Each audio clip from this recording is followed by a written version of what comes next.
Chapter 1. I have lived many lives inside this body. I have lived many lives before they put me in this body. I will live many lives when they take me out of it. We. The first time our mother came for us, we screamed. We were 3 and she was a snake, coiled up on the tile in the bathroom waiting. But we had spent the last few years believing our body, thinking that our mother was someone different, a thin human with rolled cheekbones and large bottle end glasses. And so we screamed. The demarcations are not that clear when you're new. There was a time before we had a body, when it was still building itself cell by cell inside the thin woman, meticulously producing organs, making systems. We used to flit in and out to see how the fetus was doing, whistling through the water it floated in and harmonizing with the songs the thin woman sang. Catholic hymns from her family, their bodies stored as ashes in the walls of a cathedral in Kuala Lumpur. It amused us to distort the chanting rhythm of the music, to twist it around the fetus till it kicked in glee. Sometimes we felt the thin woman's body to float behind her and explored the house she kept, following her through the shell blue walls, watching her as she pressed dough into rounds and chapatis bubbled under her hands. She was small with dark eyes and hair, light brown skin, and her name was Sachi. She'd been born 6 out of 8 children on the 11th day of the 6th month in Meleka, on the other side of the Indian Ocean. Later she flew to London and married a man named Saul in a flurry of white sari, veil, and flowers. She was a forceful man with a rake's smile and a deep brown skin. He was a forceful man with a rake's smile and a deep brown skin, tight black coils cropped close to his head. He sang Jim Reeves in an exaggerated baritone, spoke fluent Russian and knew Latin, and danced the waltz. There were 12 years between them, but still the couple was beautiful, well matched, moving through the gray city with grace. By the time our body was embedded in her lining, they had moved to Nigeria and Saul was working for the Queen Elizabeth Hospital in Umuahia.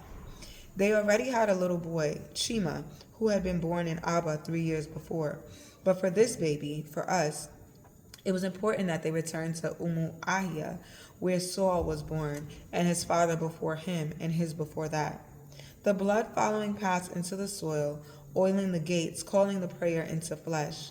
Later, there would be another girl child, born back in Abba, and Saul would sing to both girls in his baritone, teaching them how to waltz and look after their cats when they left him. But before the girls were born, they, the thin woman and the forceful man, lived in a large house in the doctor's quarters, the place with the hibiscus outside and the shell blue inside. Siachi was a nurse, a practical woman, so between the both of them, the odds were good that the new baby would live. When we got tired of the house, we fluttered and swooped playing in the compound and watching the yam tendrils crawl up their supporting sticks, the silk of corn dying up as it ripened, the swelling and patched yellowing of the mangoes before they fell. Sachi would sit and watch Saul fill 2 buckets with those mangoes and bring them to her. She ate them all the way from their skins through their wet flesh to her teeth scraping like dry bone against the seeds. Then she made mango jam, mango juice, mango everything. She ate 10 to 20 of them each day, then a few of the large avocados, slicing those around the pit and scooping their butter down her throat. And so our fetus body was fed, and we visited, and when we were tired of their world, we left for our own. Back then, we were still free. It was nothing to slip away along the bitter streams of chalk. In those Queen Elizabeth days, their taxi driver was a man who plastered the inside of his car with the slogan, "No shortcut to success." The same words growing thick as stickers piled on one another, some peeling and others glistening new.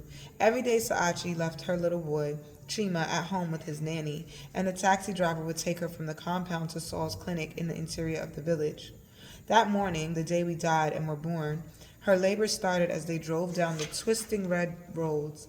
The driver spun the wheel around, following her gasped orders, and took her to Aloma Hospital instead.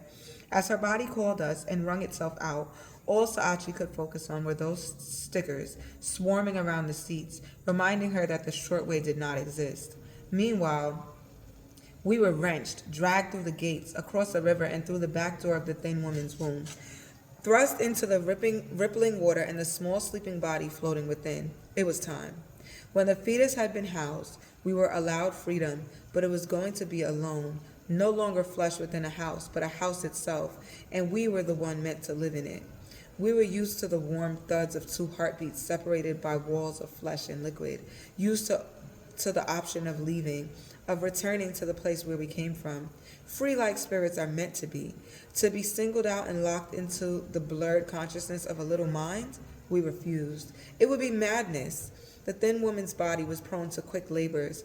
The boy, the first child, had been born in an hour, and a year after we were born. The third child would only take 2. We, the middle, held the body against the pole for 6. No shortcuts. It was the 6th day of the 6th month. Eventually, the doctor slid a needle into Saachi and fed her from a drip, fighting our resistance with drugs, expelling the body that was becoming ours.